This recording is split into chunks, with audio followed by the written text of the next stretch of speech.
먼저 약간 그 공지를 드리면 아마 들어오실 때 받으셨을 텐데 그 설문조사지에 이메일 남겨주시면은 거기에 혹시 이제 저작권자 여러분들 때문에 저희 자료 같은 것들 나중에 보내드릴 수 있는 분들은 보내드릴 거고요. 꼭 그 자료를 남겨주시고, 또 하나는 우리가 이거 이제 발표를 하면서 중간중간에 언제라도 질문이 있으시면 오늘 콩콩 써보셨어요?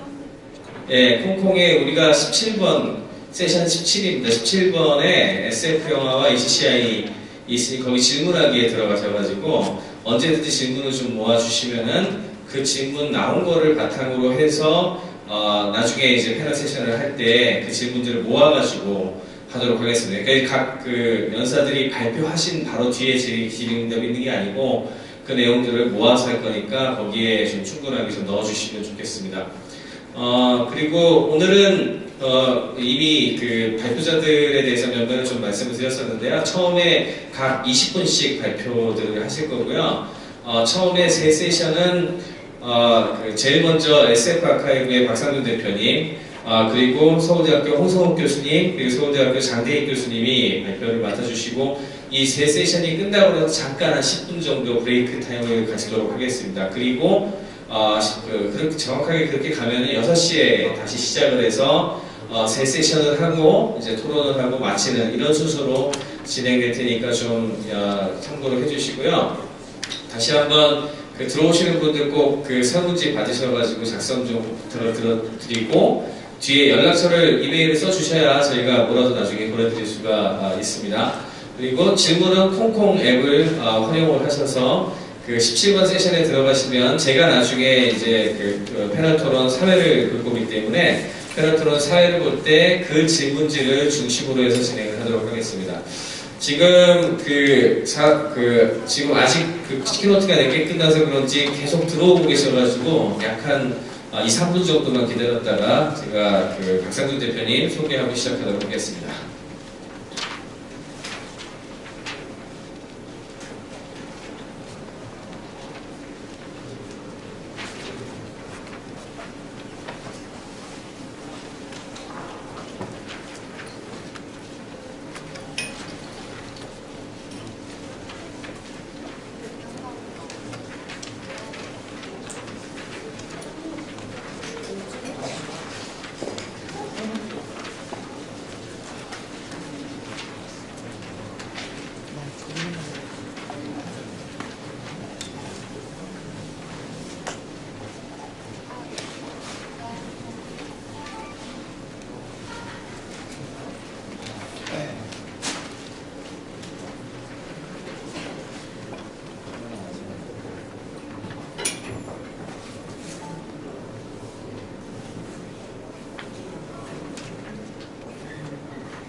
네, 그럼 본격적으로 시작하도록 하겠습니다.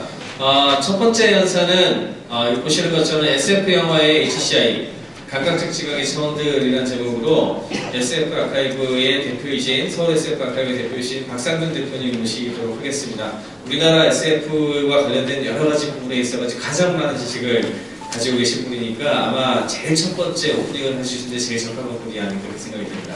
예, 박수 부탁드립니다.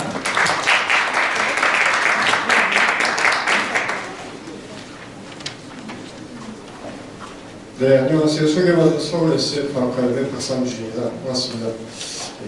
제가 주어진 시간이 별로 많지 않은 것 같으니까 가능한 빨리 진행하도록 할게요.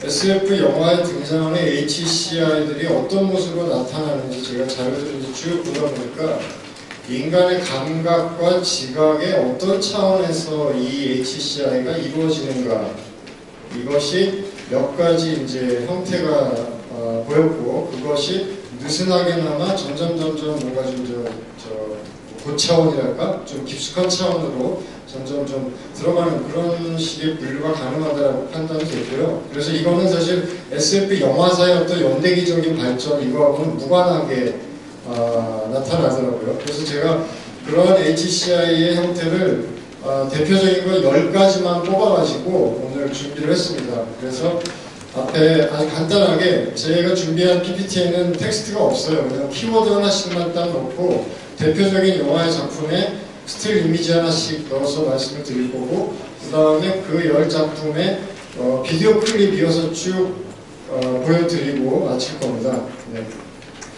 첫 번째는 말 그대로 그냥 손으로 간단히 건드리는 거죠. 뭐 키보드라든가 터치 스크린이라든가 뭐 기타 여러 가지 가장 단순한 형태의 HCI인데, 여기 보시는 게 이제 그 삼성하고 애플 컴퓨터 소송할 때 등장했던 그 유명한 그 2001년 스페이스 오디세이 영화에 나왔던 1968년도 거기에 등장하는 태블릿 컴퓨터예요. 예, 여기 지금 화면이 어두워서 안 보이는데 요 밑에 나란히 보이는 게 이게 다 버튼들입니다. 그래서 사실 이 태블릿이 영화에서도 터치 스크린 형식인지 아니면 밑에 키보드 버튼 형식인지는 사실 영화를 봐야 판단이 되고요.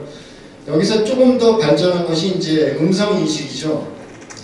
대표적인 작품이 아마 많이 다 보셨을 텐데 82년도에 나온 블레이드 러너 영화를 보면 해리슨 포드가 자료 사진을 가지고 계속 확대시키고 뭐 검색하고 이런 거를 다 음성으로 작동을 하는 거 많이들 보셨을 겁니다.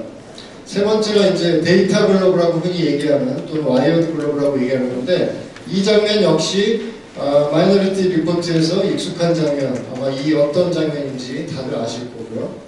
여기에서 조금 더 뭐랄까 복잡하달까? 좀 한 차원 더 들어간 것이 데이터 글러브의 이 헤드 마운트 디스플레이까지 결합이 된 이런 형태가 있죠. 이것도 그 코드명 J라는 영화에서 아주 잘 보여주고 있습니다.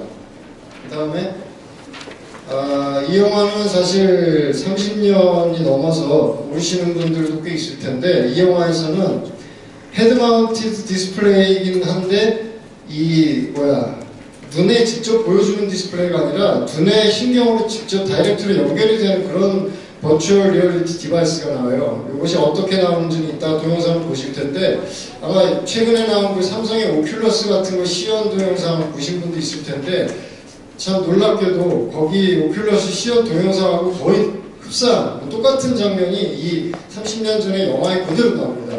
이 영화의 이 디바이스를 이제 그대로 이은 것이 그 97년도인가에 나오는 그 스트레인지 데이즈라는 영화에 다시 또 나오는데요. 아무튼 이 영화도 이따가 동영상을 좀 보실 거고, 그 다음에 이 데이비 크로넨버그 감독의 엑시스턴즈라는 영화에는 게임이 등장하고 이 게임을 통해서 가상현실을 들어가는데, 여기도 지금 화면이 어두워서 잘 안 보이지만 게임 포드하고 이 케이블이 그냥 쉽게 표현하면 굉장히 그로테스크하게 생겼지만 자세히 보시면 뭔가 이 유기물, 생체 기관 같은 모양으로 되어 있고, 이건 뭐 손으로 조작을 하긴 하지만 케이블도 마치 그 탯줄처럼 생겼고, 그 다음에 여기 좀 잘 안 보이는데 이게 사람 등 뒤에다가 이 게임 포드 케이블을 꽂는 게 머리에 꽂는 게 아니라 이 척추 밑에 이쪽에다 꽂는 모양으로 되어 있거든요.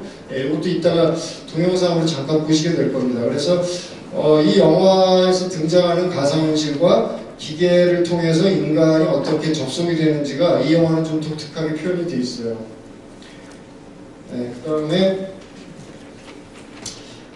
이 영화는 뭐 SF 영화라기보다는 그냥 전형적인 테크노 스릴러죠. 007 영화 중에 83년도에 나온 Never Say Never Again이라는 영화가 있습니다. 보신 분들 아마 있을 텐데, 이 영화에 컴퓨터 이 게임이 이 3차원 땅따먹기 게임이 나와요. 이것도 이따 동영상을 보실 텐데, 이 스틱에는 전기가 통하게 돼 있어요. 그래서 내가 상대방보다 점수가 낮거나 또는 상대방이 이제 미사일 공격 같은 것을 했는데 그걸 얻어맞거나 하면은 전기가 찌릿찌릿 통합니다. 그래갖고 점점점 점수가 올라갈수록 전기 충격 강도도 더 올라가서 나중에는 그걸 견디지 않으면 진짜 뭐 감전에서 쓰러질 정도로 그런 장면이 연출이 되는데, 이건 사실 실제 생활에서 아마 나올 가능성은 별로 없지만 어쨌거나 이 휴먼 컴퓨터 이 둘 사이의 인터랙션에서 이 컴퓨터 쪽에서 인간한테 어떤 식으로든 물리적인 뭔가 자극을 준다라는 면에서는 좀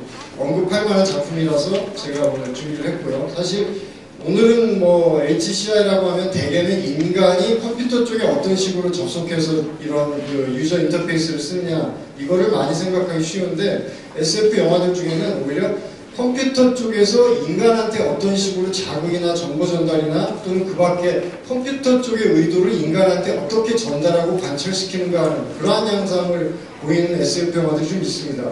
그래서 앞에서 설명드렸던 것보다 이제 점점 갈수록 감각적 지각의 그 개입의 차원이 지금 점점 좀 복잡한 양상을 좀 보이고 있죠. 예, 여기는 이제 인간의 입장에서 그 기계한테 가할 수 있는 가장 극단적인 어떤 부정적인 형태라고 저는 봐요. 바로 이제 러다이트라는 것이 파괴하는 거죠, 말 그대로 거부하고. 그래서 이 장면은 이제 스필버그 감독의 AI에 보면 그 로봇들이 거대한 철창 같은 데 가두어져 있다가 이 로봇들을 한 대씩 끌어내가지고 이제 나무에 기둥에 매달아가지고 뭐 화형을 시키기도 하고 그런 장면이 나오죠. 이따가 동영상에서는 제가 AI 말고 그 애니매트릭스의 한 장면을 보여줄 텐데 거기도 굉장히 그 폭력적인 장면이 나옵니다. 그것 역시도 실제 현실을 해서 구현이 될 건지 안 될 건지하고는 상관없이 HCI의 가장 그 극단적인 한 형태로서 SF 영화에서는 심심치 않게 등장을 하기 때문에 제가 소개를 합니다. 그 다음에 인간이 HCI를 하면서 인간도 어느 정도는 기계하고 이제 합체가 되어서 사이보그가 되어가는 그런 설정들이 SF에 굉장히 많이 등장을 하죠. 가장 대표적인 것이 여기 보시는 대로 이제 공각기동대, 고스트 인 더 쉘하고 그 다음에 공각기동대 2편, 이노센스에 특히 보면은 이 사람은 이제 로봇이 아니라 사람인데 자기 몸 안에다가 의체화 시술을 받아가지고 사이보그가 된 거죠. 그래서 이 사람이 무슨 데이터 장치 같은 거를 자기 눈 있는 부분에다가 직접 이렇게 꽂아버리는 그런 장면이 영화에 등장해요. 그리고 아마 이쪽 공부하시는 분이면 아시겠지만 이 캐릭터가 그 사이버 범죄 심리학자 해러웨이라고 이제 이노센스 영화 안에서 등장하는데 실제로 도나 해러웨이라는 그 유명한 그 이쪽 분야의 지금 저 캘리포니아의 그 산타크루즈였나? 하여튼 캘리포니아 대학에서 그 협동과정을 이끄는 세계적인 그 유명한 학자분의 캐릭터와 이름을 그대로 여기서 이 이노센스 영화에서 오마주를 했죠. 그 1985년에 사이보그 선언이라는 굉장히 유명한 논문을 발표하셨던 분인데 그리고 오른쪽에 보시는 건 이제 공각기동대에서 보면 그 키보드를 타이핑하는데 손가락이 더 여러 개로 분기가 돼서 보통 인간들은 도저히 따라갈 수 없는 속도로 타이핑하는 그런 장면이 공각기동대에서도 나오죠. 이것도 HCI에서 인간 입장에서 봤을 때 인간 자체가 어느 정도 사이보그화가 진행이 된 상태에서 컴퓨터하고 이렇게 인터랙션을 하는 그런 설정들이 또 SF에 많이 등장을 한 것 같습니다. 자, 이게 제일 마지막이고 제가 볼 때 가장 극단적인 형태인데요. 자, 여러분, 제가 방금 전에 러다이트를 얘기하면서 인간이 그 기계한테 대할 수 있는 가장 적대적인 형태가 그걸 기계를 무시하고 파괴하는 거라고 얘기했잖아요. 그렇다면 기계 또는 컴퓨터 입장에서 우리 인간을 적대적으로 대할 때 어떤 모습이 가장 극단적인 것이 될 것 같으세요? 언뜻 떠오르는 거는 터미네이터에 등장하는 설정처럼 AI 컴퓨터가 인간들을 다 말살을 시켜버린다거나 또는 매트릭스에서처럼 인간을 하나의 어떤 에너지 소스로 이제 취급을 하면서 인간한테 가짜 현실을 주입시켜서 계속 생체 신진대사 활동을 하게 한 다음에 거기서 에너지를 뽑아내는 뭐 이런 정도의 설정이 가장 극단적이지 않을까 생각할 수 있는데 이 1977년에 나온 데몬 시드라는 영화를 보면 제가 볼 때는 이 영화가 가장 극단적으로 컴퓨터 입장에서 인간한테 가할 수 있는 가장 어떤 폭력적이고 궁극적인 그 공포랄까? 인간이라는 존재를 완전히 이질적으로 바꿔버리는 그런 설정이 나옵니다. 그래서 지금 여기 보시는 이 그림이 과연 뭘지도 지금 단계에서는 좀 궁금한데 아무튼 뭐 코츠와일이나 여러 사람들이 얘기하는 인공지능과 컴퓨터가 계속 발전했을 때 뭔가 기술적 도약이 일어나서 지금의 인간이나 기술 문명 사회가 완전히 질적으로 다른 국면으로 진입하는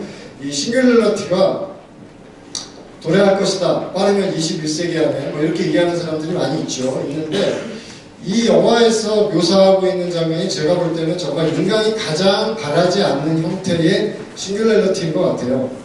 도대체 어떤 내용인지를 이따가 동영상을 한번 쭉 보고 난 다음에 다시 말씀을 드릴게요. 동영상은 제가 지금 쭉 말씀드렸던 이 순서대로 조금씩 이제 재생이 될 거고요. 그게 다 끝나고 나면 마지막으로 이 얘기를 다시 하면서 간단하게 순서를 마칠게요. 동영상을 보시겠습니다. 이게 2001년 스페이스 오디세이에 등장하는 그 태블릿 컴퓨터 장면입니다. 그야말로 요즘 여러분들이 쓰시는 무슨 아이패드나 기타 여러 업체들의 태블릿 컴퓨터 모양 그대로죠. 이거는 이제 우주선 안에 있는 그냥 계기판 콘솔 모양이고, 지금 말하고 있는 거는 이제 하이라고 하는 그 2001년 우주 오디세이 안에 등장하는 AI의 그 컴퓨터 음성이죠.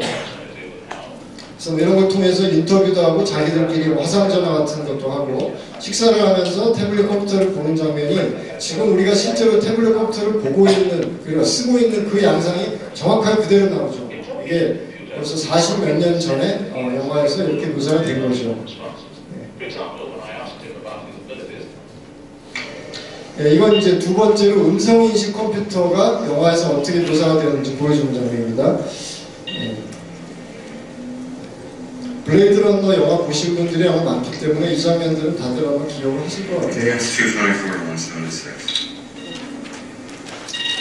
지금 화면이 좀 어둡고 해상도가 안 좋아서 아주 세밀하게는 안 보일 텐데, 대충 어떤 개념인지.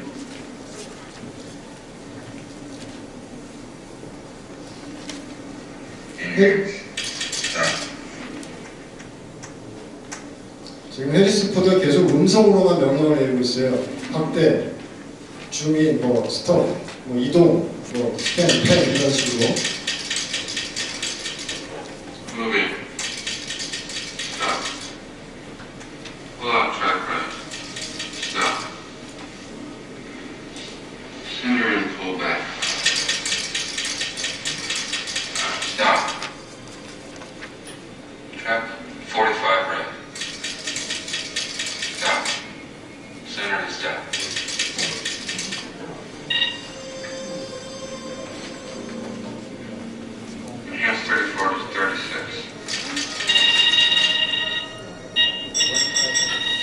자, 음성인식으로 컴퓨터하고 어떻게 HCI를 이루는지는 이제 충분히 보신 것 같고, 바로 다음에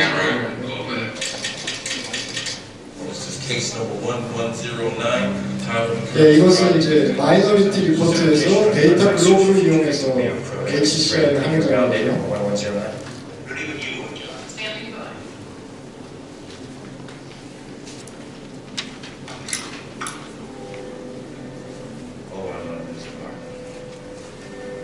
I've got no address, last known or otherwise, no tax returns for the last 5 years. To get CIC, he's gonna looks like federal housing, concrete, glass, egg crate. Is that right?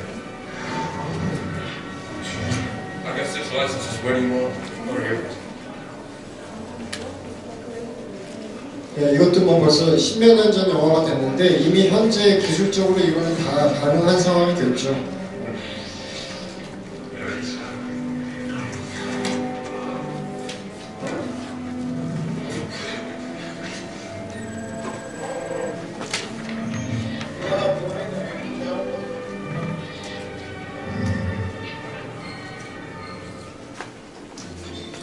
그 다음에 이건 이제 그 코드명 J에서 나오는 데이터 글러브하고 HMD가 결합돼서 그 3차원, 여기서 사실 인터넷에 접속한 화면으로 묘사가 되고 있는 거예요.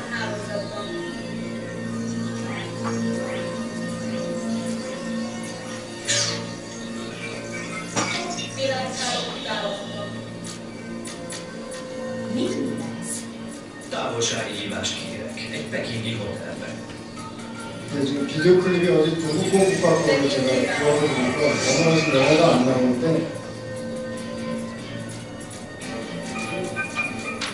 지금 인터넷으로 베이징 호텔에 접속을 한 장면을 묘사하고 있는 거죠. Belépésnek megérte. Peking szálló kiválasztva. Számlázási részlet. Fox költség 2571-es lakosztály, január 15 23-tól 23:30. Megpróbál lépni. Használni fogja a hálózatot. Szűkítsd a keresést a szegény negyedre. 네, 그래서 지금 뭐 Fordítást kérek. 해커들끼리도 지금 데이터 글로브하고 HM들이 가지고 서로 지금 De ilyen akkor 사이버 공간상에서 서로 지금 대결을 벌이고 그러다는 거죠. 한쪽은 맞고 한쪽은 계속 깨고 들어가고 그런 거를 이런 방법으로 여기서 HCI를 하고 있습니다. Parancs töröltek. Gyere vissza! Újításról. Igen, itt van. 네, 뉴욕의 어떤 독사 가게에 지금 인터넷으로 접속을 한 장면을 묘사하고 A 있고요. Fox egy része miatt 다음 그림으로 넘어가죠. 예, 이게 이제 1983년에 나온 브레인스톰이라는 영화의 장면입니다.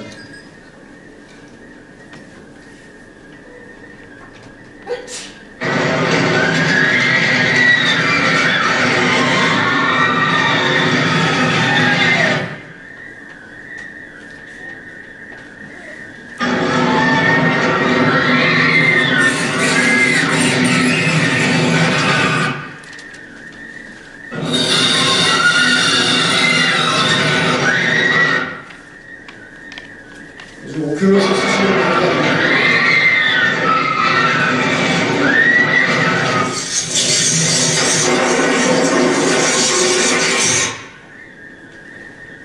사실 이 영화에서 이 기계 설정은 인간이 실제로 바꾸면서 그 기록했다가 다른 사람 머리에 재생할 수 있다는 그런 설정이에요. 네. 그다음에 이 작품은 그 엑시스턴스 영화입니다.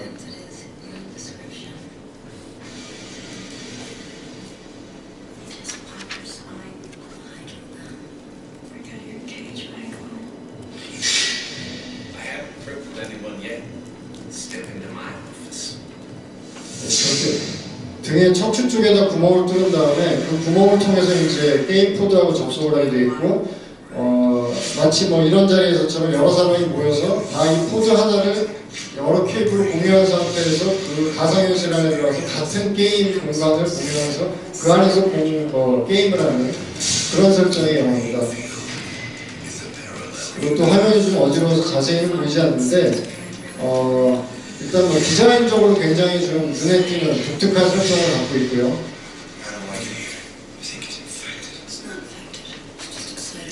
네, 저게 게임 코드인데 아주 그 자체가 살아있는 유기체 같은 모양으로 묘사가 됩니다.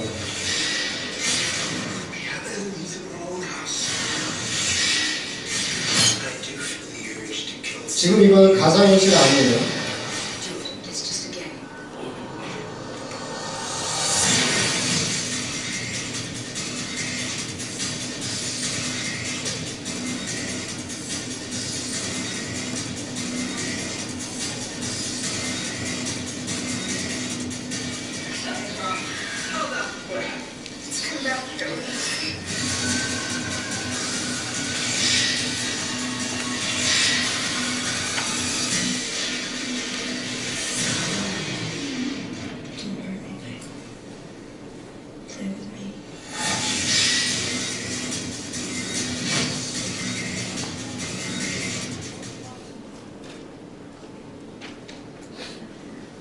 We will begin again. 네, 이게 이제 그 007 영화에 나왔던 컴퓨터 게임 장면, 인간한테 그 고통을 주는 그 스틱이 붙거든요.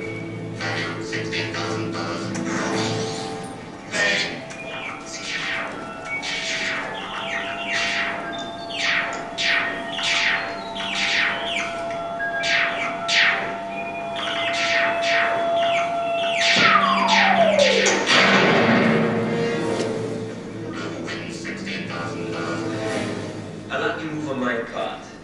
Perhaps I didn't explain. As the stakes increase, so does the level of pain. Rather like life. We continue? Go.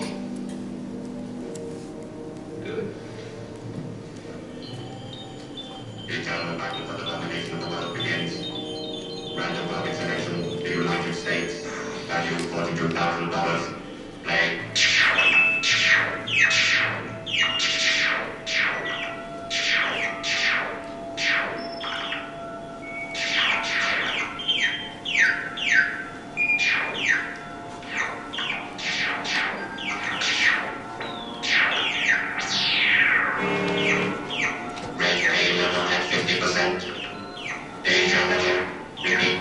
지금 막 둘 다 손이 엄청나게 전기 충격으로 저려오는데 누가 끝까지 이제 먼저 손 안 떼고 참고서 게임을 하느냐, 이런 굉장히 어떻게 보면 좀 폭력적인 게임의 방법이죠.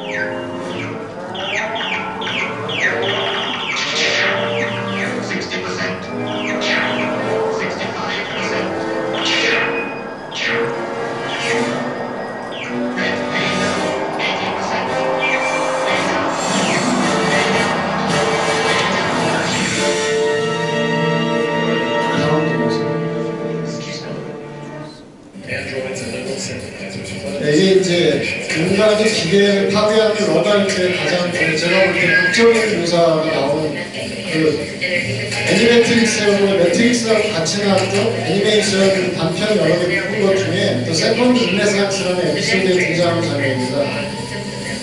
기계들이 반란을 일으키죠, 인간한테.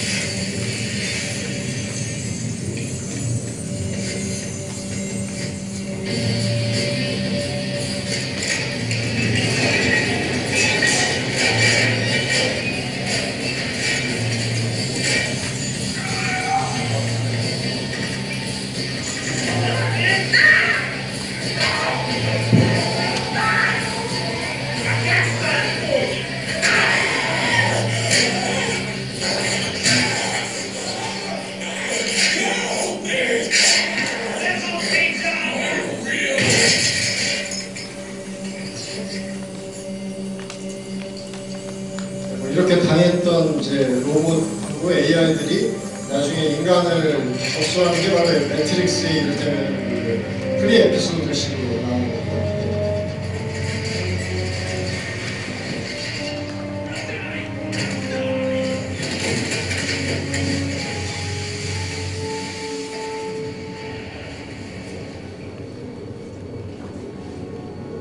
다음 점수. 네, 이게 공각기동대에 나온 안드로이드화된 인간이 컴퓨터하고 HCI하는 장면이죠. 안드로이드가 아니죠. 사이보그요. 사이보그는 이제 인간이죠. 기계하고 이제 일체를 한.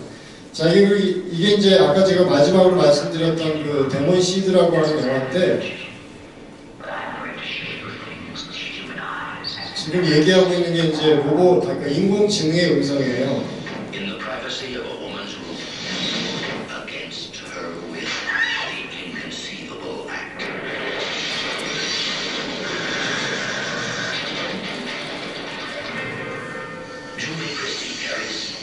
그 과학연구소에서 그 거의 뭐 신에게 필적할 정도의 아주 높은 고성능의 인공지능 컴퓨터를 만들었는데 그 인공지능 컴퓨터가 스스로 의식을 갖자마자 자기가 만든 컴퓨터의 그 집으로 그 통신 해소를 통해서 침투한 다음에 과학자의 아내를 집 안에 가두어요. 집 안의 모든 장치를 자기 지배하에 둬가지고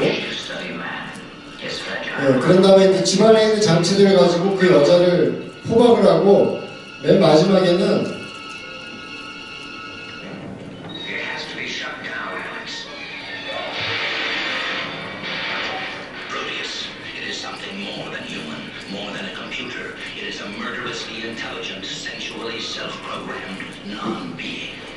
Julie Christie, victim of the ultimate terror. Prince Weaver as her husband. His dream created it. How can you expect me to sleep when you succeeded in totally terrorizing me? You're not telling me what you want. My dream turns out to be your nightmare.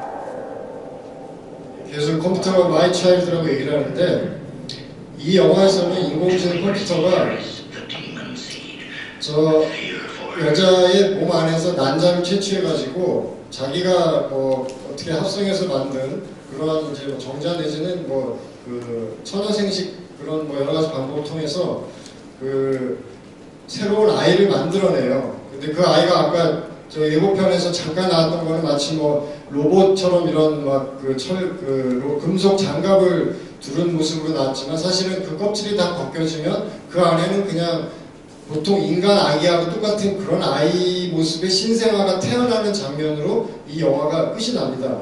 옛날 영화지만 아마 이 중에 혹시 보신 분도 있을지 모르겠는데 그 이후에 굉장히 많은 SF 영화들이 나왔지만 제가 볼 때는 이렇게 컴퓨터 입장에서 인간을 접수해서 새로운 제3의 어떤 존재 그게 인간 쪽에서 주도권을 가지고 사이보그화가 된 게 아니라 컴퓨터 쪽에서 주도권을 가지고 인간의 그 조직을 취해서 어떤 새로운 존재를 만든다면 과연 그것은 우리가 뭐라고 부를 수 있을지 그것도 여전히 사이보그라고 부를 수 있을지 여전히 어떤 인간성이라는 걸 계속 유지할 수 있는 존재가 될런지 이것을 이 영화에서는 이제 마지막에 그러한 아이가 태어났다는 설정으로 끝나버리기 때문에 그냥 오픈엔딩이 되는 거죠. 근데 제가 뭐 아까도 말씀드렸지만 단순히 터미네이터처럼 인간을 다 말살해버리려는 컴퓨터나 매트릭스처럼 인간한테 거짓 현실을 계속 주입하면서 인간한테서 어떤 에너지만 뽑아먹는 그런 컴퓨터보다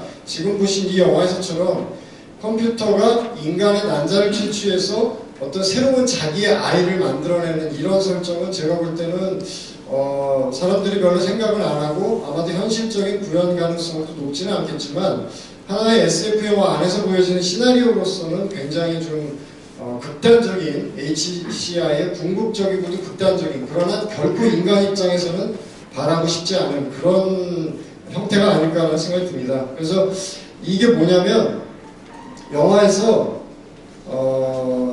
그러니까 인공지능 컴퓨터가 그 여자 주인공의 몸 안에 집어넣는 그 아마도 실제로는 난자 채취를 하는 거겠지만 마치 영화 안에서는 보면 이게 꼭 굉장히 그 의미심장한 남성성 그 남자 성기의 모습을 굉장히 그대로 띄고 있기 때문에 이 장면에서는 아마 나중에 이제 다른 뭐 인문사회학적으로 또 연구를 하시는 분들이 뭐 철학에서 말하는 팔루스라든가 이런 여러 가지 면에서 이 영화는 굉장히 얘기할 거리가 좀 많은 것 같아요. 그래서 지금 제가 아주 간단하게나마 대략 10가지 정도 SF 영화에서 등장하는 HCI 형태들을 뭐 거칠게나마 아주 간단한 것부터 시작해서 그 감각적 지각의 차원이 점점점 높아져서 가장 극단적인 형태까지 대표적인 걸 10가지를 뽑아서 오늘 말씀을 드렸습니다. 네, 이걸로 마치도록 하겠습니다. 감사합니다.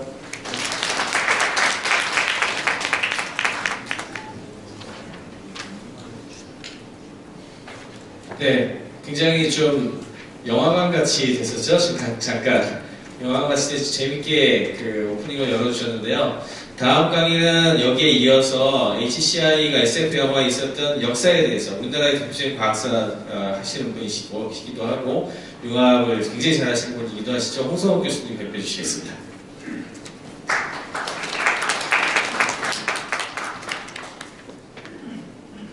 제가 던지는 질문은 이런 질문입니다. 그 사이언스 픽션 무비의 역사를 통해서 인간과 인공지능을 가진 존재들, 뭐 그것들이 로봇이라든지 엔드로이드라든지 컴퓨터라든지 그런 사이의 관계가 어떻게 묘사되어 왔는가라는 질문인데 이런 관계의 묘사에 어떤 유형 패턴이 있는가 혹은 이런 유형이 20세기를 통해서 어떤 특정한 방식으로 변해 왔는가 혹은 이게 만약에 이렇게 패턴을 가지고 변했다면 이런 패턴의 변화가 그 당시의 시대적 특성, 우리가 흔히 시대상이라고 부르는 뭐 이런 것과 연결이 되어 있는가 아닌가 뭐 이런 질문을 가지고 시작을 했는데요. 사실 오늘 이제 여기서 다룰 문제는 이 큰 질문에서 파생된 조금 작은 문제입니다. 여기서는 사람과 이런 이제 AI 존재들이 어떻게 영화에서 구별이 됐는가라는 문제를 다루겠습니다. 뭐 SF의 시조라고도 불리는 그렇지만 뭐 그거에 대해서 이제 반대도 있는 프랑켄슈타인을 보는 프랑켄슈타인에서 피조물은 사실은 인간과 잘 구별이 안 됩니다. 물론 이제 덩치가 굉장히 크고 얼굴이 흉측하다 하는 그런 특징이 있지만은 예를 들어서 당신은 당신보다 더 강하게 만들었어. 나는 당신보다 키 높고 움직임도 유연하고 라는 정도에서 구별이 되지만 사실은 사람과 잘 구별이 안 되고 그래서 사람들 사이에서 숨어 살기도 하고 이래도 이렇게 특정 문제가 없는 그렇지만 약간 괴물 같은 연구 때문에 문제가 되기도 하지만요. 근데 메트로폴리스라는 20세기 초반에 그 프리츠 렌 감독의 영화에서 이 로트방 박사라는 미칠과학자가 로봇을 변형시켜서 이제 인간으로부터 무엇인가를 추출해내서 이 로봇을 변형시켜서 사람을 만듭니다. 로봇 마리아를 만드는데 이 로봇 마리아도 사실은 진짜 마리아와 전혀 구별이 안 돼요. 사람들이 구별을 못하고 혼란스러워하다가 나중에 보니까 고통을 느끼지는 못합니다. 사람들이 잡아서 화형을 시키는데 전혀 고통을 느끼지 못하고 웃으면서 이제 화형을 당하고 죽은 뒤에야 구별이 가능한 이런 게 있습니다. 예, 그 메트로폴리스를 잠깐 보시겠는데요. 그 이제 로트방 박사가 이 로봇 마리아를 만들어내는 장면입니다. 원래 이제 만들었던 로봇을 가지고 실제 진짜 마리아를 붙잡아서 눕혀놓고 뭔가 둘을 연결시킨 다음에 정기적인 변형을 하는데 실제로 이 사람은 그 어떤 현대적인 엔지니어라기보다는 중세적인 연금술사의 모습을 훨씬 더 많이 가지고 있습니다. 프랑켄슈타인도 그렇죠. 프랑켄슈타인 박사도 현대적 의미의 어떤 과학자라기보다는 물론 현대적인 과학이라고 생각을 많이 하고 있지만 중세적인 연금술을 그런 걸 많이 가지고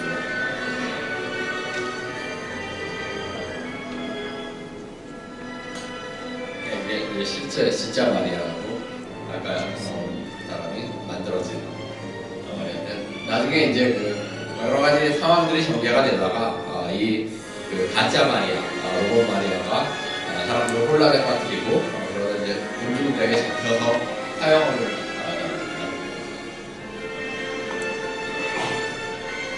화형도 사실은 중세적인 분위기죠. 그러니까 사실 이 영화가 굉장히 현대적이고 미래적인 얘기를 하고 있는 것 같지만 또 한편으로는 굉장히 중세적인 모티브들과 엮여 있어요.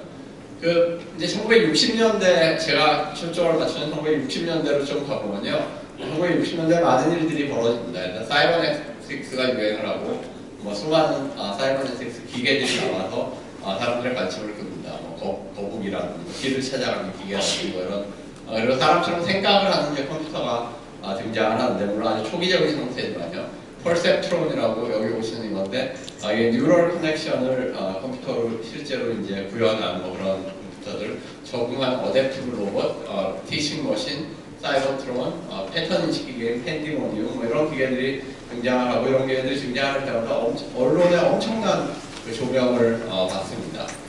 그리고 또 이와 동시에 그 핵무기가 당시에는 아주 그 전 세계를 위협에 빠뜨리는 상태였는데 이런 핵무기의 발사 결정에 이제 컴퓨터를 연결을 한번 시켜보자 이런 논의도 실제로 나옵니다. 둠스데이 머신이라 그래서 적이 핵무기를 발사하면은 무조건 우리 쪽에 핵무기가 발사되는 이러한 기계 같은 거를 만들어보자 하는 얘기도 나오고 이게 이제 모티브가 닥터 스트레인지 러브라는 영화에서 이 둠스데이 머신이 모티브가 되죠. 그러면서 그 사람이 만든 기계가 사람을 앞지를지도 모른다 하는 그런 생각과 두려움이 나타나게 됩니다. 존 캐맨이라는 컴퓨터 과학자는 사람과 기계 사이에 전혀 어떤 근본적인 차이도 없다. 왜냐하면 모든 사람 활동에 대응하는 기계적인 파트가 있기 때문에 이런 얘기를 했고요. 인공지능을 만든 허버트 사이먼 같은 사람은 우리는 이제 사고하고 배우는 그러한 메커니즘을 만들어내기 시작을 했다. 그리고 사람은 더 이상 이제 어떤 컴플렉스하고 인텔리전트한 매니플레이션을 하는 그러한 유일한 그런 종이 아니다 라는 식으로 평가를 했고 사이버네틱스에 어울리는 오버트 위너는 이제 기계들은 그 기계의 설계자를 어떤 측면에서 넘어서기 시작을 했다. 그리고 그럼으로써 그들은 굉장히 효율적이 됐지만 동시에 아주 위험한 것이 되어버렸다는 식의 평가를 합니다. 이런 평가가 잘 나타나는 영화가 이제 1970년에 개봉한 컬러서스, The Forbin Project라는 영화인데요. 여기서 그 주인공인 닥터 포빈 박사가 그 전쟁을 대비를 하고 또 미국에서 필요한 굉장히 많은 복잡한 프로젝트를 수행을 하기 위해서 엄청난 그 용량을 가진 컬러서스라는 컴퓨터를 만듭니다. 그리고 이제 이 앞부분에서 나오는 영상은 이 박사가 이제 이걸 만들었다고 공표를 하고 기자회견을 할 때 컬러서스가 그 독자적인 생각을 할 수 있느냐, 스스로 생각을 할 수 있느냐라는 질문에 대해서 노라고 확실히 답을 합니다. 그건 전혀 아니다. 단지 컬러서스는 우리가 어떤 일을 하기 위해서 필요한 그런 지식을 많이 쌓아두고 그걸 효과적으로 쓸 수 있는 기회다라고 얘기를 하지만 그 직후에 컬러서스가 스스로 이제 생각을 하기 시작을 해서 자기가 비슷한 놈을 만들고 인간이 그것을 무력화시키려는 시도를 다시 이제 무력화시키면서 사람을 지배하기 시작을 하는데 이제 두 번째 영상에서는 그런 상태에서 이 박사가 자기가 했던 일을 후회를 하면서 정말 그 프랑켄슈타인을 모든 과학자들이 읽었어야만 했다라는 얘기를 하면서 그 컬러서스와 대화하는 그 장면이 잠깐 나옵니다. 예, 죄송한데 이게 한글 자막이 없어서 제가 자막을 찾지 못했습니다. I can tell you that the answer to that is no. However, Colossus is a paragon of knowledge, and its knowledge can be expanded indefinitely.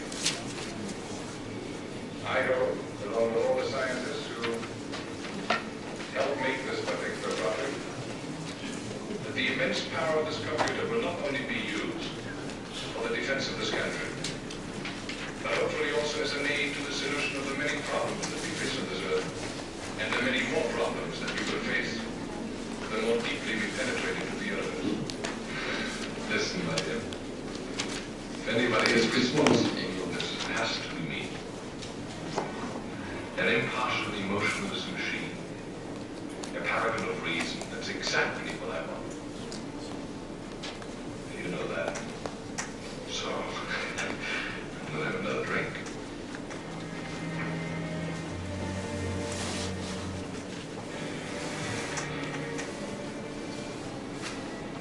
I think you're one of those, right?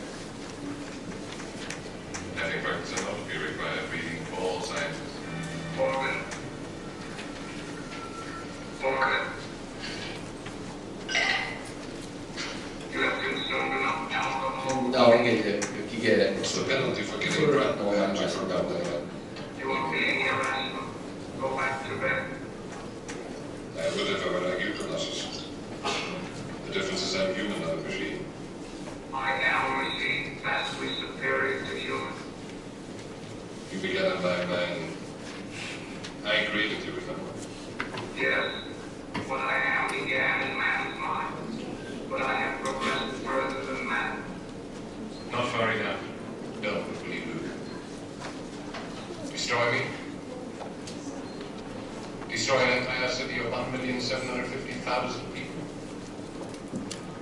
말을 듣지 않으면 우리 나라를 뭐 파괴할 거냐, 이 도시 전체를 파괴할 거냐 하는데 이제 콜로스는 나중에 그 핵무기를 발사를 명령을 스스로 내립니다. 그걸로 경험을 끝나는데요. 그래서 뭐 이 당시에 보는 그런 우려들이 꽤 많았습니다. 그 램포트가 지은 사이버네틱스를 탄식함이라는 시에 보시면요, 생각하는 기계들은 그들의 주인보다 한 수 위에 있어 인류를 무시무시한 재앙으로 두려움에 떨게 한다. 이 기계화된 거인들은 복종하기 위해 만들어졌으나 그들은 과학에 대한 공공연한 저항을 나타낸다. 과학자들이 두려워하는 매일 엄청난 범죄를 저지름으로써 기계들이 위너와 같은 과학자들을 찍소리 못하게 만들 것이라는 그 두려움. 뭐 이런 식의 그 멘탈리티죠. 그 나이스어라는 그 인지 심리학의 아버지는 어떤 얘기를 하냐면요. 당시에 그 컴퓨터가 만약에 진짜 사람처럼 생각한다면 우리가 별로 무서워할 게 못 된다라고 얘기를 합니다. 정말 사람, 왜냐면 우리 컴퓨터가 정말 사람처럼 생각한다면 우리가 사람을 무서워하는 정도만 컴퓨터를 무서워하면 되는데 컴퓨터는 사람처럼 생각을 하지 않는다라는 것입니다. 왜 그러냐면은 it does not grow. 컴퓨터는 자라지 않고 성장하지 않고 has no emotional basis. 어떤 감정적인 그런 그 기초가 없고 shallowly motivated 돼 있다. 그러니까 아주 피상적으로만 모티베이트 돼 있는 상태이기 때문에 사실은 그것 때문에 컴퓨터가 더 두려운 것이다. 기계가 생각하고 결정을 내리는 데 있어서 사람처럼 생각을 한다면 우리도 사람은 두려워하는 정도로 기계를 두려워하면 되는데 그렇지 못하다라는 얘기를 합니다. 특히 이제 이 이모션 얘기가 많이 나오는데요. 당시에 컴퓨터에는 이모션이 없고 이모션이 없는 게 정말 두려워해야 할 만한 어떤 가공할 그런 결과를 가져올 수 있다는 얘기를 하는데요. 왜 감정이 중요하냐? 갑자기 왜 감정이 이렇게 60년대 중요했냐면 사실은 이 감정이라는 거는 공감을 전제로 합니다. 그러니까 감정이 어떤 개인에게 이렇게 그쳐 있는 게 아니라 감정을 가진 사람들끼리 감정을 매개로 한 커뮤니케이션, 즉 공감을 전제로 하고요. 그러니까 상호 감정성이죠. 감정이입이라고 그러고 심퍼시라고도 얘기하는 그런 것들을 전제로 하는데 이게 이제 인간만의 특성이다라는 것인데요. 여기 보신 텍스트는 68년에 필립 딕이 쓴 안드로이드는 전기함을 꿈꾼가라는 소설의 일부이고 이 소설은 나중에 블레이드 러너라는 리들리 좀 이따 보여드리겠지만 스탑 감독의 작품으로 영화화된 것입니다. 이 소설에서는 사람과 사람을 꼭 닮은 거의 전혀 구별이 안 되는 안드로이드들이 등장을 합니다. 근데 그 안드로이드를 구별하는 한 가지 아주 효과적인 방법이 보이그트 캄프 테스트라는 테스트인데요. 사람의 그 눈을 보면서 어떤 질문들을 하는 테스트입니다. 근데 그 질문에 대해서 사람과 안드로이드가 다르게 반응을 합니다. 이제 그 부분이고요. 이 릭이라는 데커드는 그 안드로이드를 잡아서 처형을 하는 안드로이드 사냥꾼 그게 이제 나중에 블레이드 러너라고 이름 붙여진 그런 사냥꾼입니다. 여기서 이제 잠깐 읽어보면요. 넥서스 X 두뇌 부품이 장착된 안드로이드는 현실적으로 인류의 대부분을 구성하는 열등한 인간들보다 뛰어났다.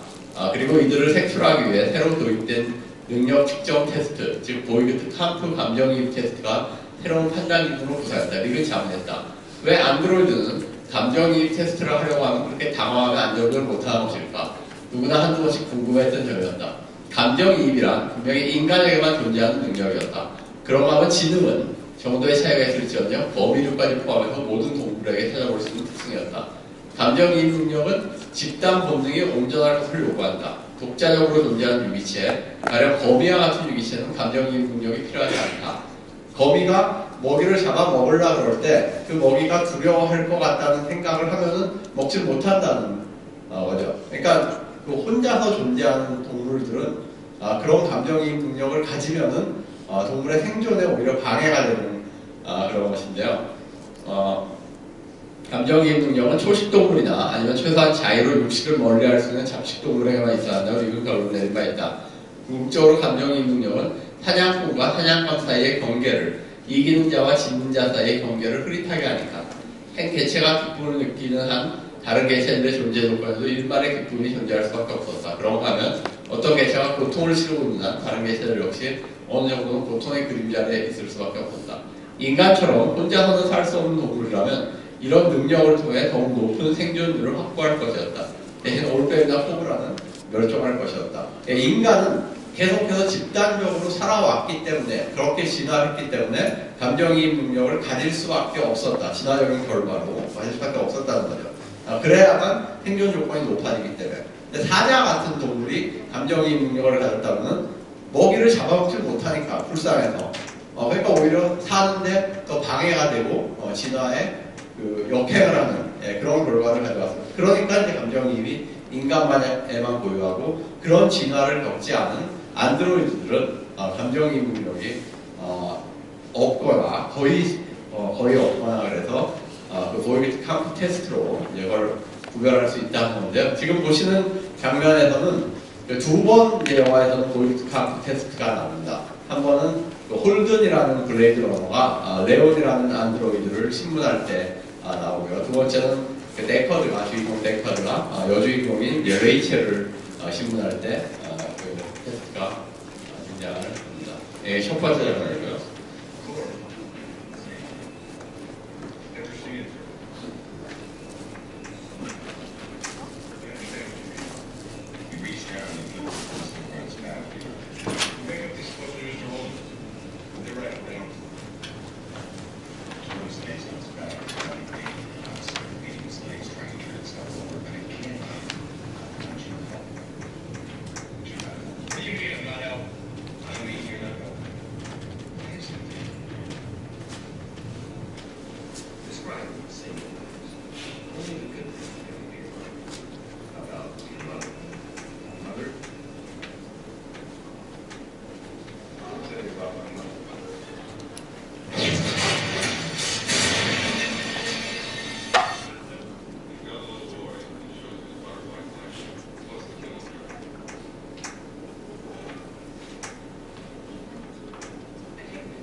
네, 제가 그 좋아하는 사례는 1960년대 보고됐던 그 조이라는 한 소년의 사례인데요. 이 조이는 스스로를 기계라고 생각했던 소년입니다. 조이의 자화상이고요. 오티즘, 그러니까 말을 전혀 하지 않고 부모랑 사회와의 대화도 완전히 단절이 됐던 그 자폐증이에요. 그리고 자기 자신을 그렇게 온갖 종류의 기계 장치에 묶어놔야만 잠을 잘 수 있었던 그런 상당히 심각한 그 자폐증의 그 소년이었는데, 베테랑이라는 의사가 이 친구를 그 치료를 해서 나중에 상당히 이제 그 괜찮은 상태까지 만들었습니다. 그 조이가 자기의 집을 그린 그림인데, 집은 사실은 별로 중요하지 않고 이 지하에 엄청나게 많은 그 하수도라든지 기계 장치들이 존재를 합니다.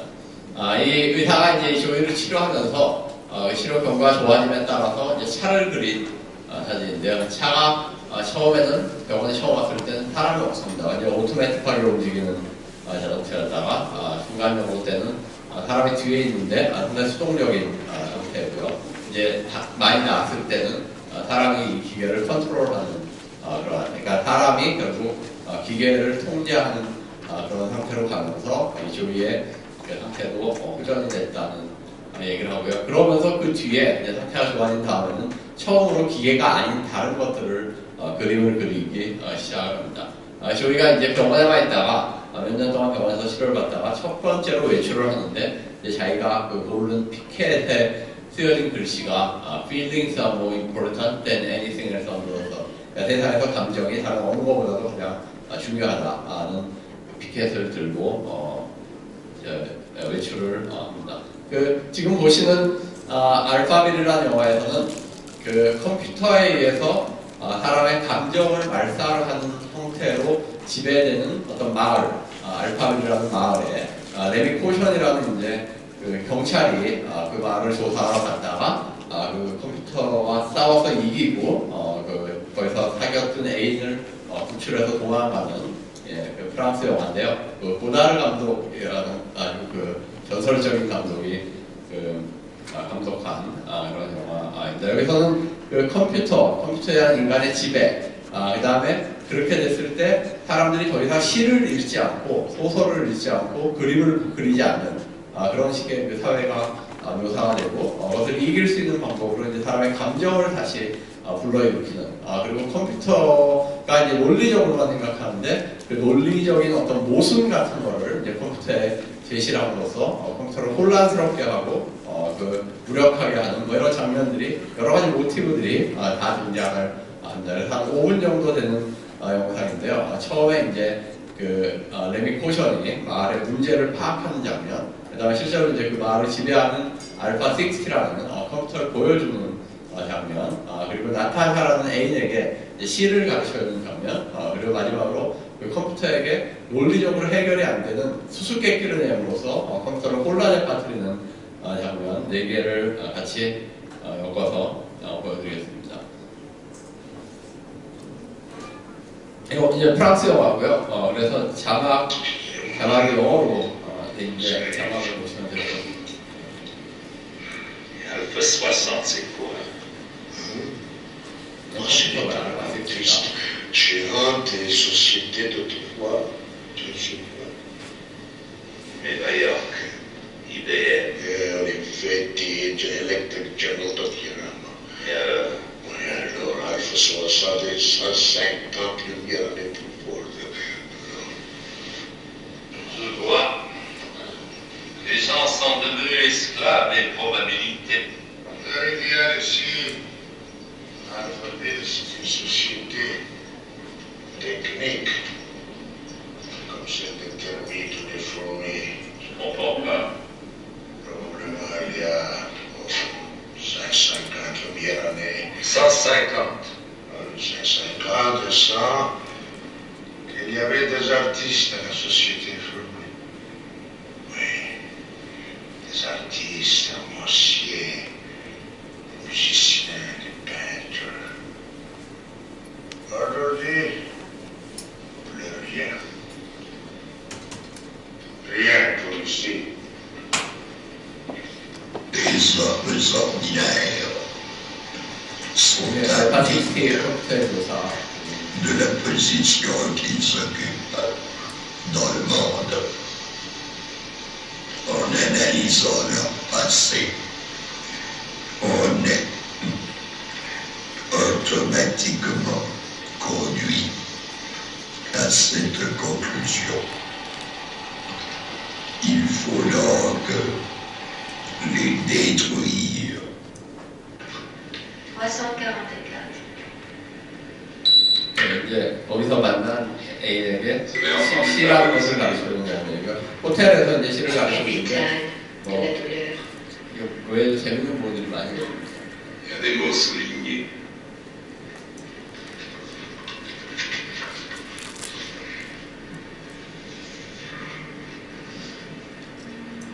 Nous vivons dans l'oubli de nos métamorphoses. Mais cet écho qui roule tout le long du jour, cet écho hors du temps d'angoisse ou de caresse, sommes-nous prêts au loin de notre conscience?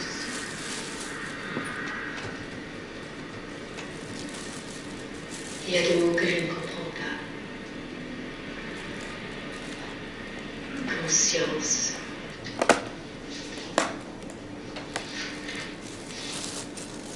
Et ça, la mort dans la conversation.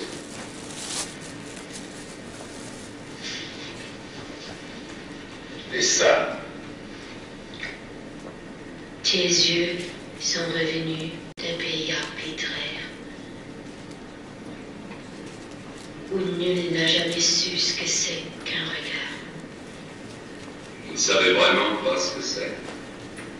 Ça me rappelle quelque chose, mais je ne vois pas quoi.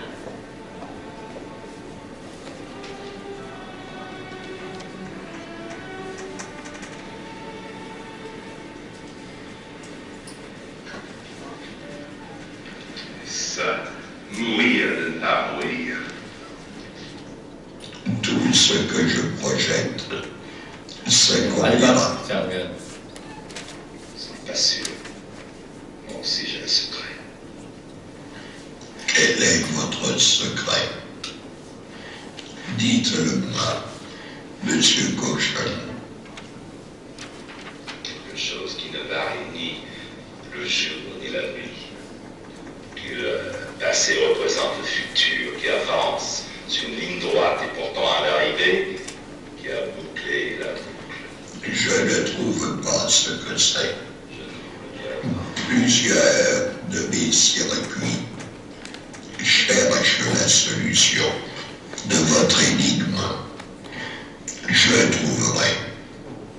Si vous le trouvez, vous le détruirez en même temps. Car vous serez devenu mon semblable, mon frère.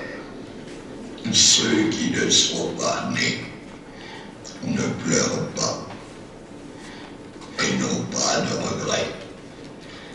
Il est donc logique de vous condamner à mort. Allez vous faire foutre avec votre logique. Mon jugement est juste.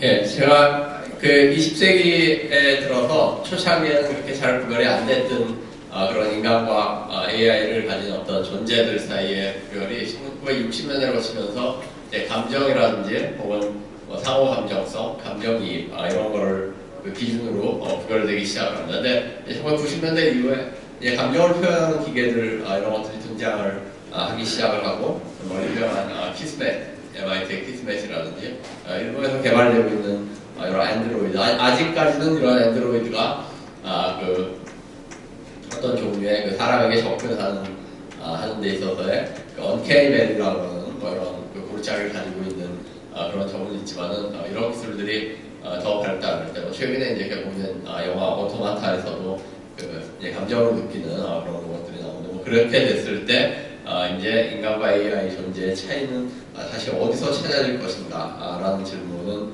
우리에게 이제 미래의 그 새로운 질문으로 남게 될 것이라고 생각합니다. 예, 여기서 마치겠습니다. 예, 고맙습니다.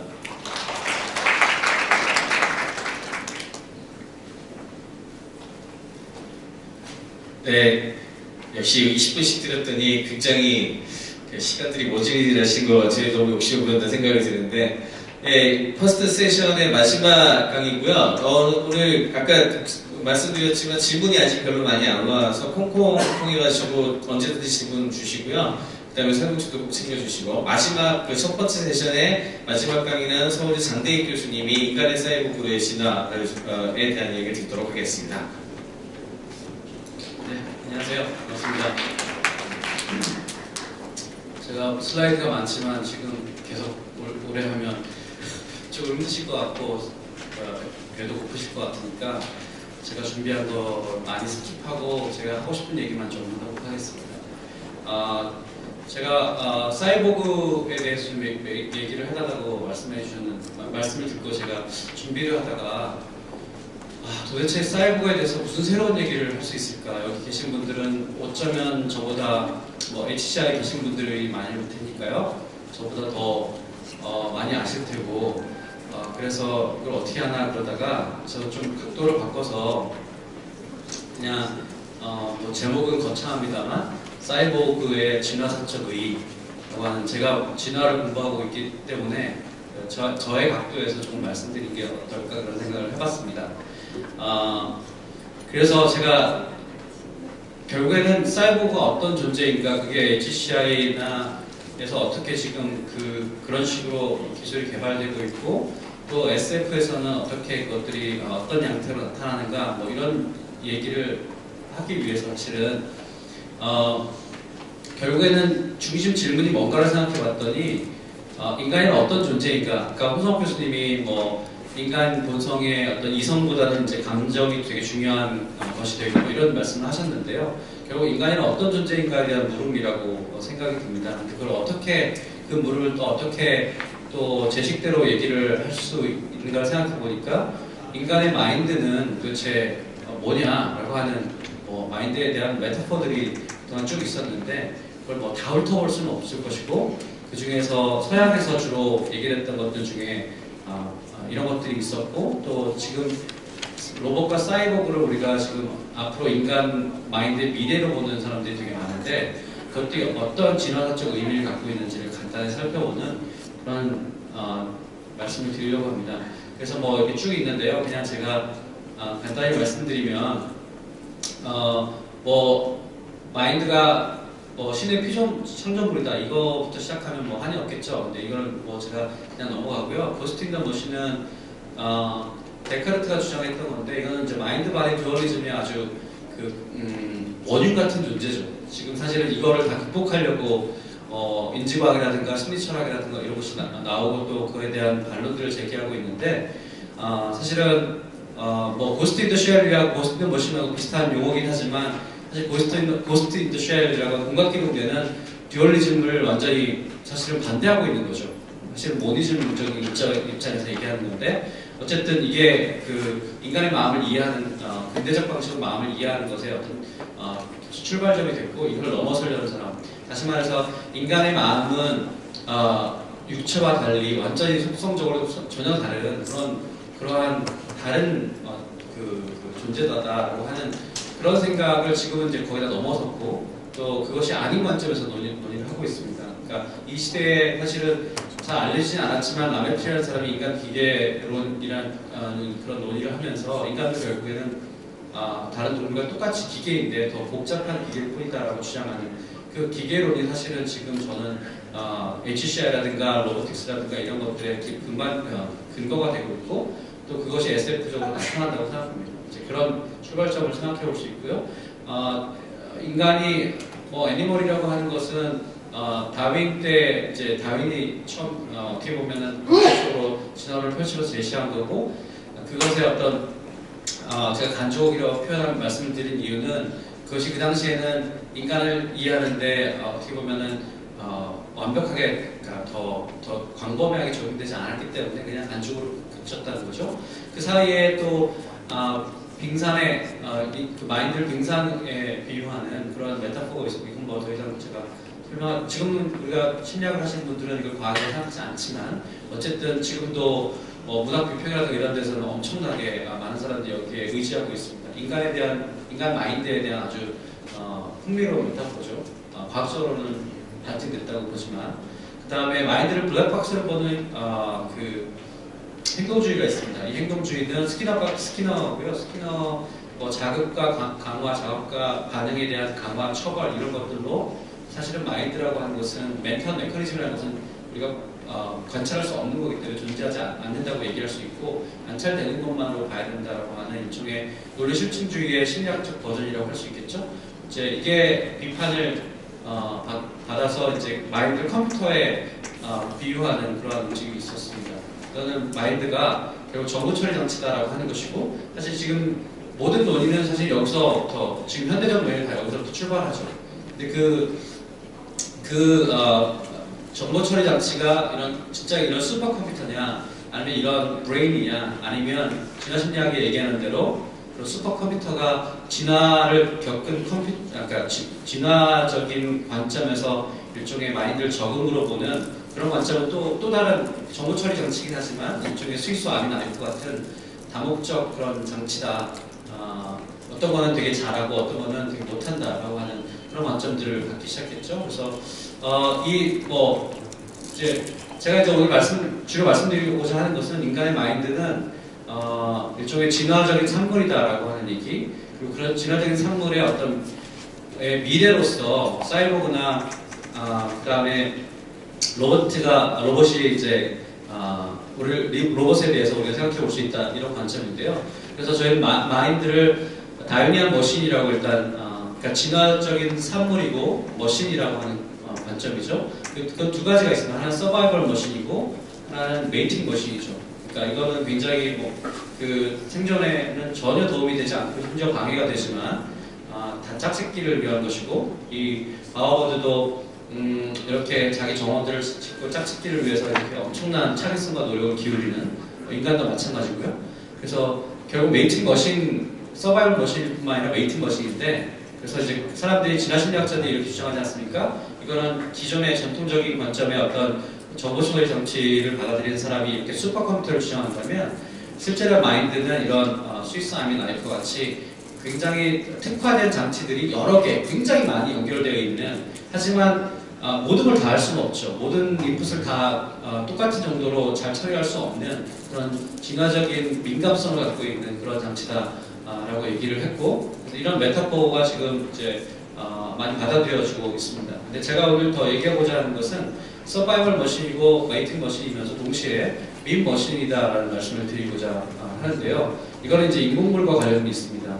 이것은 우리가 어느 순간 그게 어떤 이유가 됐든 간에 모방을 하게 되고 인간이 모방을 하게 되고 그 다음에 인공물을 만들게 되고 그것들이 퍼지게 되고 또 그것들 정교화하고 그러면서 그게 꼭 인공물이 꼭 어떤 그런 그 물질적인 대상만이 아니라 우리가 만든 제도라든가 인연이라든가 이런 정신적인 아웃풋도 사실은 우리가 인공물이라고 볼 수 있는데 그런 세계를 우리가 만들어 놨는데 그런 세계가 다시 우리를 옥죄는 결국 그런 세계를 만든 이유는 우리의 피트니스를 높이기 위해서 만들었지만 결국 그것이 어떤 그 유전자의 어떤 굴레를 벗어나서 마치 그것이 자율성을 갖고 우리를 숙주처럼 이용하는 듯한 그러한 행동들을 실제로 보이고 있다.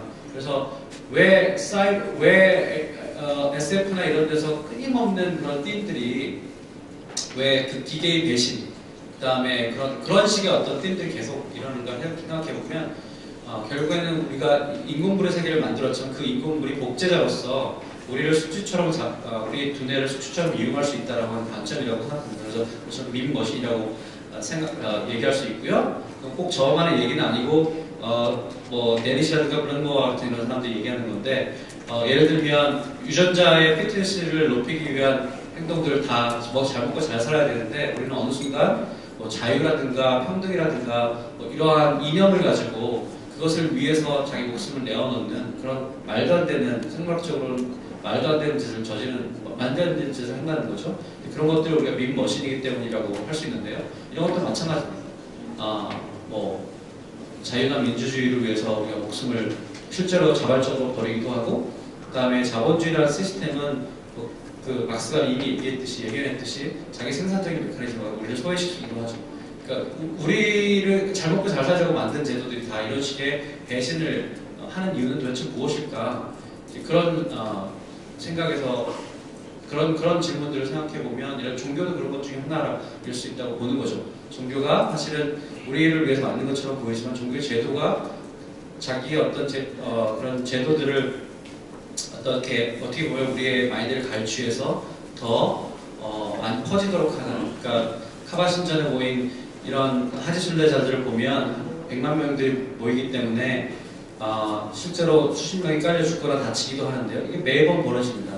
그 사람들이 평생에 꿈은 카바신전 한번 만져보는 건데, 이런 행동들은 정말 인간에게서만 나타나고, 이건 우리가 인공물을 만들기 시작하면서 생겨났다는 거죠. 외계인 관점에서 진짜 희한한 행동이라고 볼 수 있습니다. 어떤 동물도 이런 행동을 하지 않죠. 그래서 중독이나 감염이라고 하는 이런 멘탈한 차원에서 이런 일이 벌어지고 있고요. 그래서 제가 이제 지금 사이버에 대해서 한마디 말씀드리지 않았지만, 인간의 과거와 현재에 대해서 먼저 이해를 해보면, 우리는 유전자의 기계고 동물과 마찬가지로 동물과는 달리 밈기계다라고 할 수 있고, 그걸 어떻게 잘 길들이냐, 이런 문제로 혼합될 수 있다고 생각합니다. 이제 그 관점에서 저는 이 사이보그를 좀 보고 싶어요. 우리가 인간의 미래를 사이보그나 로봇이나 이런 식으로 이제 생각하는 사람들이 많은데, 왜 그런 걸까? 도대체 왜 우리는 기계화되고자 하고, 왜 우리는 인간을 닮은 기계를 만들고자 할까? 이 질문, why 퀘션을 던져야 된다고 봅니다. 그래서 결국엔 지금까지 어떻게 우리가 동물에서부터 동물과 비슷한 어떤 서바이벌 머신, 메이팅 머신으로 진화했고, 또 그것과는 다른 방식으로 밈 머신으로 진화했는지를 설명했다면, 이제 앞으로 그럼 어떻게 할 것인가, 다 연결되어 있다고 보는데요. 그 마인드 퓨처라고 얘기할 수 있겠죠. 첫 번째 욕망은 우리를 닮은 기계를 만들고자 하는 욕망이 있습니다. 왜 그럴까를 생각해 보면, 이거는 원래 우리가 인공물을 만들게 된 일부터 시작하는 거죠. 인공물을 만들게 된 것은 쉽게 말해서 진화적으로 얘기하면 우리의 생존을 위해서 도구를 만들고, 그리고 그 도구를 더 정교하게 하고, 또 그런 일들이 이제 계속 축적된 것인데, 이제 그런 것들이 극단화되다 보면 이제 그거를 인간과 똑같은 것들을 만드는, 인간하고 똑같이 행동하는 것들을 만드는 그런 식의 어떤 일종의 인지 적응의 바이 프로덕트라고 볼 수 있다는 거죠. 그래서 쭉 이거는 지금 여러 사람들이 많이 얘기했으니까 넘어가도록 하고요. 그래서 아주 놀랍게도 기계를 인간화하려는 욕망이 있습니다. 근데 이거는 마이 센티넬맨인데, 기계가 실제로 저기서 이제 그러잖아요. 인간은 살아나는데 그걸 허락받기 위해서 자기가 일종의 죽습니다. 그러니까 기계는 죽을 수 없는데, 기계는 끝을 볼 수 없는데 인간은 죽는단 말이죠. 그래서 인간이 되기 위해서 기계가 스스로 같이 자기 여자친구랑 같이 이렇게 죽게 되는 이제 그러한 얘기를 하는데요. 결국 인간은 어떤 존재인가를 생각해 보게 하고, 근데 이제 우리 초점인 사이보그를 얘기하면, 이 사이보그는 놀랍게도 인간을 닮은 기계를 만들고자 하는 욕망이 우리 인간에게 있다면, 또 한편은 완전히 반대편인데요. 인간이 기계가 되고자 하는 욕망이 있습니다. 물론 왜 기계가 되고자 하는 질문을 던져보면, 그것은 그냥 쉽게 대답할 수 있는 것은 오래 살고 싶어서겠죠. 그래서 질병이 있거나 아니면 어떤 기관이 제대로 작동하지 않았을 때 그걸 이렇게 치료하는 차원에서 뿐만 아니라, 그게 오래 살고자 하는 거죠. 뿐만 아니라 일종의 정상이 될지라도 자기의 어떤 특별한 능력들을 더 증강시키려고 하는 그런 식의 어떤 파지티브한 측면도 또 있습니다. 다시 말하면 이것도 생존과 관련이 있죠. 그러니까 자기의 바이올로지컬 피트니스를, 생물학적인 정도를 높이기 위해서 그렇게 도구를 만들고 인공물들 만들어서 우리가 건축도 하고 다 하지만, 어느 순간 이제 유전자의 관점에서 보면 굉장히 희한한 행동을 하고 있는 겁니다. 왜냐하면 인간의 관점에서는 더 오래 사는 거가 되게 중요하지만, 유전자의 관점에서 보면 사실은 개체라고 하는 것은 한정적이어야 되거든요. 왜냐하면 우리는 더 늙어가고 있고 녹슬어가고 있고, 그래서 여기서는 더 이상 예를 들어 번식을 할 수가 없어요. 더 이상 복제자를 더 남길 수가 없는 상태라면 사실은 그 장치를 버려야 되는데, 이제 인간은 그 장치를 계속해서 더 정교화하고 더 오래 살도록 하고 더 기름을 칠한다는 거죠. 이거는 어떻게 보면 유전자하고 상관없는 지식인 거예요. 유전자의 관점에서 보면, 이기적 유전자의 관점에서 보면 아주 희한한 행동이죠. 그러니까 밈의 관점에서 보면 어떻게 보면 더 이해가 쉽습니다. 이거는 처음에는 유전자를 위해서 만들었지만 사실은 나중에는 그걸 그 고리를 끊고 사실은 기계가 더 많은 기계를 어떻게 보면 복제하기 위해서 우리 인간이라고 하는 생물학적인 장치들을 활용할 수 있다는 거죠. 그런 관점에서 보면 아까 로봇과 좀 다른 측면이 있습니다. 기계가 도전하는 거는 처음에는 그렇게 서바이벌과 리프로덕션 때문에 나오게 됐지만 그 다음부터는 자율성을 갖게 된 그러한 일이 되지 않을까. 뭐 그런 예들은 상당히 많고 실제로 사이버가 된 사람도 있고요. 이거는 테라피를 위해서 전기 전구를 꽂는 거죠, 뇌에. 그런 일들이 있습니다. 그래서 뭐 사이버 관련해서 그 레이 쿠츠와일 같은 사람들 그 사람에 대해서 여러 가지 상관이 없는 있지만 한 2040년, 50년 이 정도 되면 모든 인간의 브레인을 넘어서는 그런 테크놀로지, 예를 들어 그런 컴퓨터가 그런 걸 다 모사하는 그런 컴퓨터가 기계 나올 수 있고 그렇게 되면 이제 일종의 싱글레리티가 그 구분 자체가 흐려지는 그런 일이 발생한다는 얼마 남지 않았다는 얘기예요. 정말 그런지는 모르겠습니다만 이제 제가 존재론을 말씀드렸는데 이제 마지막으로 우리가 미래에 어떤 존재들이 이 거리를 활보할까를 생각해 보면 그냥 엄마 아빠의 사랑으로 낳은 아주 자연적인 애부터 시작해서 그게 왼쪽에 있다면 맨 오른쪽에는 로봇이 있겠죠. 안드로이드든 뭐 휴머노이드든 전적으로 다 기계화된 로봇이 있겠고 그 중간에 내추럴한 인간 그 바로 옆에는 어쩌면 맞춤형 아기가 있을 겁니다. 유전방으로 인해서 설계된 그런 아이들, 그런 사람들이 나올 테고 그 다음에 그 중간 또 어딘가에는 이렇게 사이보그화된 부분적으로 기계화된 존재들이 있을 거예요. 그런 적어도 한 3-4부류의 존재들이 약간의 이질적인 그런 존재들이 이제 거리를 활보하고 다닐 때 우리는 존재론적으로 엄청난 혼란을 겪게 될 텐데 그런 것들을 어떻게 봐야 되는가, 진화 관점에서 어떻게 봐야 되는가 생각해 볼 수 있고 또 한 가지는 이거는 뭐 얼마나 가능성이 있는지 모르겠지만 외계 지성체가 뭐 가까운 50년대에 정말 우리를 방문하게 된다면 존재는 더 문제가 생기겠죠. 그래서 결론적으로 이 고객의 그림이지 않습니까? 어디서 왔고 누구이고 어디로 갈 것인가. 지금 이거는 제가 진화 관점에서 말씀을 드렸고 왜 사이보그와 로봇에 우리가 집착하는가, 어디로 갈 것인가 라고 하는 문제인데 결론적으로 말씀드리면 우리가 이런 동물과 같은 진화를 경로를 겪었고 하지만 어느 순간 여기까지가 동물이죠. 어느 순간 밈이라고 인공물을 만들게 되면서 인공물에 우리가 영향을 받는 그런 희한한 존재가 됐고 그것이 사이보그와 로봇 같은 형태로 나타나게 됐다. 이렇게 말씀드릴 수 있겠습니다. 그래서 오늘 특별한 건 없고 그냥 진화적인 관점에서 사이보그를 바라보는 그런 말씀을 한번 드렸습니다. 감사합니다. 네, 흥미로운 강연 감사드립니다. 네, 3분 강연 재밌게 들으셨는지 모르겠습니다. 지금 시간이 지금 원래 예전보다 좀 늦어져가지고요. 6시 10분인데 8분? 9분만 쉬고 6시 20분에 다시 시작하도록 하겠습니다. 이 2부에는 인터스텔라의 과학 관련된 부분, 그리고 우주선의 HCI, 그리고 어떻게 이 SF 영화에 나왔던 거를 이제 구현할 것인가에 대한 주제를 계속 진행하도록 하겠습니다.